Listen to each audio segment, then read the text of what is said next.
Hi friends, the American dream. We have talked extensively about it. We have talked about what it is, what it cost me. You all talked about what it cost you. We've also talked about how to come out of the American dream. And so I'll leave those videos below if you want to check them out.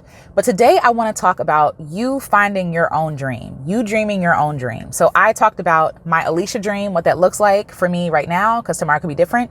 But I want to give you some questions, some tips that'll help you find your dream for yourself. So hopefully you're able to take these and apply these to your life, take some time to journal, to question, to think about it, to actually take time to dream, to play, to come up with something fun and exciting for yourself. But before we get started, there are things that you need to keep in mind. All dreams are valid. No dream is too small. No dream is too big. Okay. All dreams are valid. If you're being honest with yourself and if you want to live on a goat farm and be happy for the rest of your days, sweetie, you can have it. You can have it. That's a valid dream. If you dream of owning a company and being the CEO or founder of something, that counts too. Every dream is valid. Every dream that you have for yourself is valid. And everything that we see was once a dream. Someone dreamt of a car. Someone dreamt of having a park, right? A place to think and to be quiet and to see nature. Some people even dreamt of kids, right? You exist because somebody dreamt of you. You know what I mean? And even our ancestors dreaming of freedom for themselves, for rest, for pleasure, for joy. Like, we are our ancestors' wildest dream. You know what I'm saying? Like, and somebody back then would have told them your dream is too big. Like, it doesn't make sense. But we're living the dream that they dreamt for us, And so I want you to really honor the dreams that God gave you. I want you to honor the dreams you have for yourself and for your other people and for the people that are coming up after you. The world benefits from you not dreaming. Just think about it. Think about how at jobs, there are people who are working a job they hate because they dream of something better, but they don't think that it's valid. They don't think that their dream is valid. And so the boss is happy with that because that keeps you working for them. It keeps you in bondage. It keeps you bound to their dream because you don't think that your dream is good enough. Dreaming frees ourselves. It helps us to imagine worlds that don't exist. It helps us to get creative. It helps us to actually create the steps. Sorry, I'm stuttering. It helps us to create the steps to get to the place that we actually want to go. But it has to start with a dream. You have to give yourself permission to dream of something different, of something better, of something more pleasurable than what you're experiencing now. If the oppressive culture has your dream, they have you. If they have your dream, they have you. Because if you don't have hope, if you don't have goals, and you have a dream, like of anything, then you just go along with whatever anybody says. Also understand your dream doesn't have to be about money. It doesn't have to be about monetizing anything. It could just be about, I dream of rest. I dream of connection. I dream of, travel. I dream of the color red. Whatever your dream is, right? I believe it for you. It is valid. It is valid and it is important. So you may need money to achieve your dream, right? And you will get there. But first, dream. That's the first step. And that dream is valid. Don't judge yourself. Like, before we do any questions, we're not judging ourselves. We're not, trying to filter it through and see like what's valid and what's not. Everything is valid. We're going to leave room for everything, every opportunity, and be okay with there being more than one dream. Be okay with dreaming of living in the mountains and living in the city and living in your car. Like, dream of all the things you want to try. Give yourself permission. Dreaming is self-care. Dreaming is self-care for real. Like, dreaming, like, your mind, and I've read about this, your mind doesn't know the difference between what is real and what is made up. Like, I have had fake arguments with people in the shower. Let me know if I'm not alone. And my anger will bubble up like it's really happening, right? Like, I can literally take myself to an angry place and the person is not even there. Nothing has even happened. Or with anxiety, for example, my anxiety flares up at the thought of something, not even the real thing. And the real thing hardly ever happens. Before I sing or perform, I get so nervous. I get bubble guts. Like, I don't eat anything.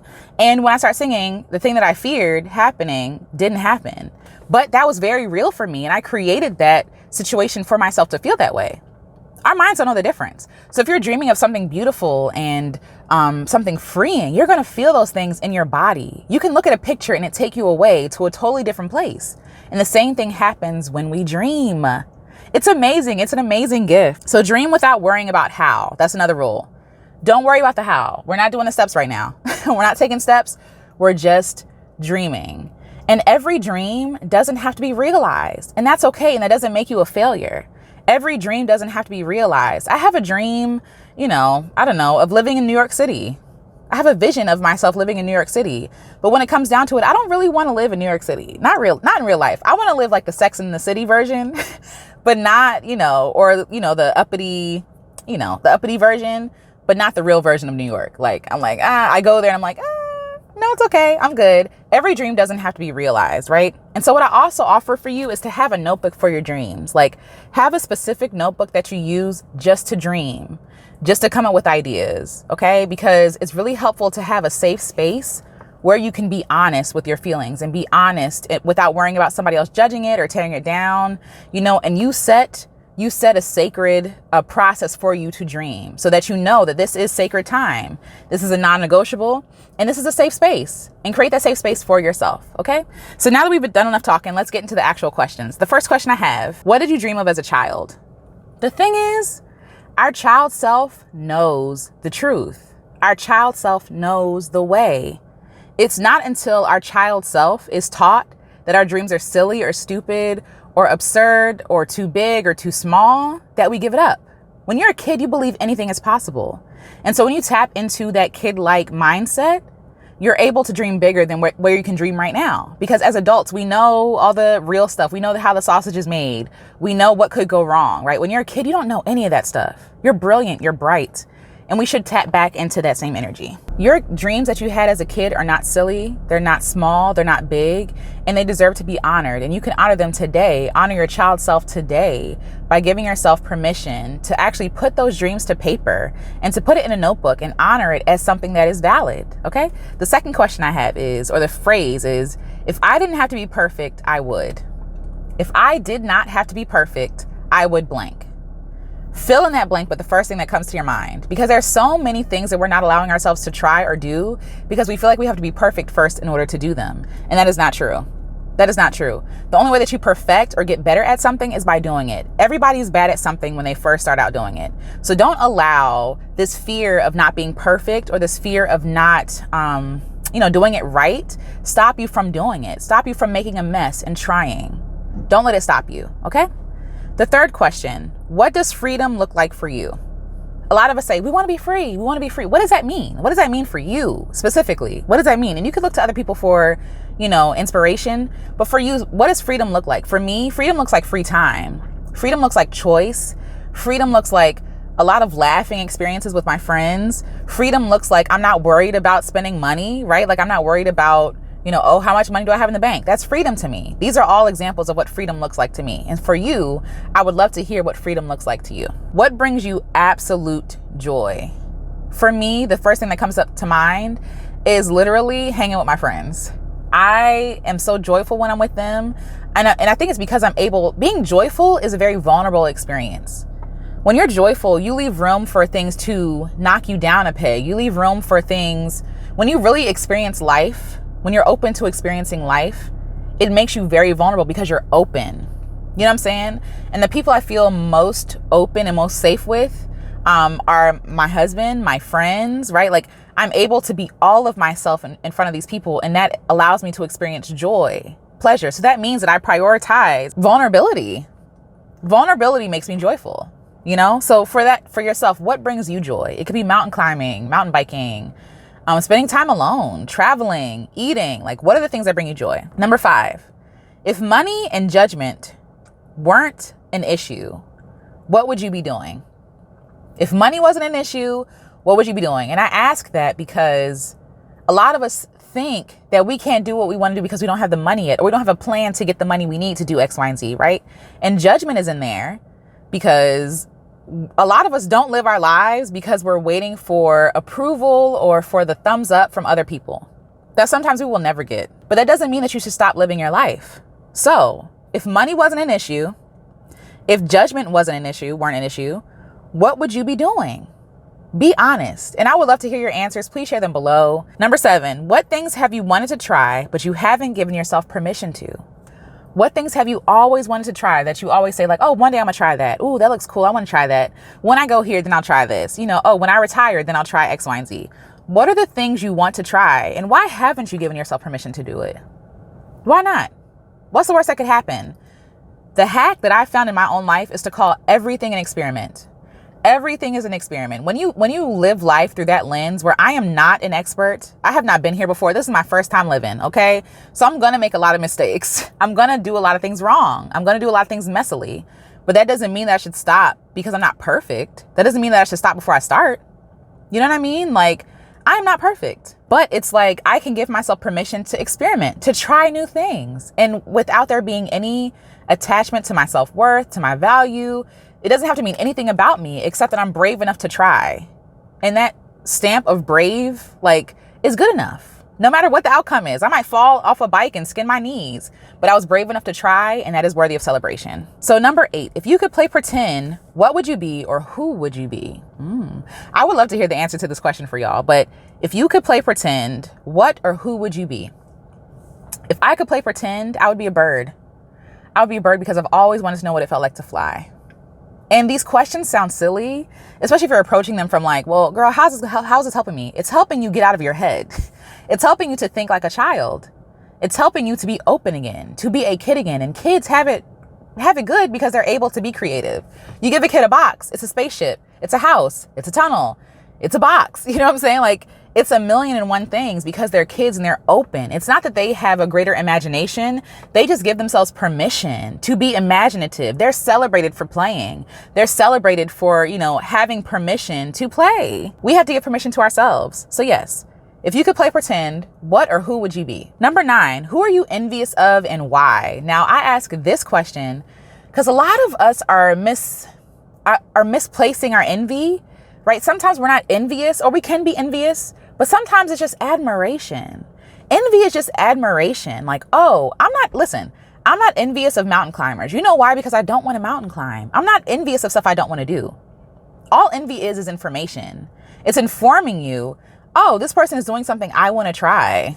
Let me try that, right? Like, that's all envy is telling you. You don't have to make it mean anything more than that. It could just be, oh, I'm envious of her because I want to do X, Y, and Z. Who are you envious of and why? Be specific, right? Like, I'm envious of this person because they get to travel all the time. I'm envious of this person because they have great friends. I'm envious of this person because they have a great hair, right? And so that helps us to actually, like, we're not envious of them. We're envious of this thing that they're doing, right? And so we can figure out how we can do it our own way, or, be put on a path towards the thing that would make us happy and joyful. Number 10, when was the last time you felt alive? Like, when I say that you felt alive, I mean like, oh, like it could be an adrenaline rush, but it could just be a quiet surrender, like a soft moment where you felt like, wow, it's really good to be alive. Moments like that for me are when the weather is breaking and the sun is starting to shine and it's in the morning and the golden light is coming in the window and I'm able to just sit outside and absorb all that vitamin D. I feel so alive. I feel so good. I feel alive when we're traveling because I have choice. I feel like I'm making choice in my life. My life is not being given to me and told to live. Like, I'm able to choose. Those are the times I feel most alive. When I'm sharing a hearty laugh with a friend, when I'm crying, right? When I'm having these emotional responses, that's when I feel alive. I feel human. And while those experiences might not all be pleasant, I feel alive. I feel present in the moment. So number 11, what do you daydream about? What do you daydream about? What do you do like when you're doing a task and you're zoning off and you're just like, oh, I'd rather be at this place. I'd rather be at the beach. Or, oh, that'd be cool if I could fly my kite. Or maybe you saw an ad somewhere and like the ad took you on this whole like mental journey and now you're in Germany somewhere, I don't know, eating food. Like, what do you daydream about? What do you daydream about? In a perfect world, blank. Like, if everything was aligned, the stars, the money, the time, the resources, the people, what would you do? What would you do? In a perfect world, ellipses. In a perfect world, ... Fill in the blank. Okay? And let your mind wander. Let it go where it needs to go. It doesn't have to make sense. It doesn't, like, this is for you. This is for you. This is not for nobody else. You don't need anybody else's validation. This is for you. 12. When was the last time you played? And by playing, I mean, you did something, you lost track of time. Like, you looked up and was like, oh, snap. Like, dang, I gotta go. I gotta go get the kids. I gotta go to work. Like, when was the last time you played? For me, I get lost in making music. I play around with making music.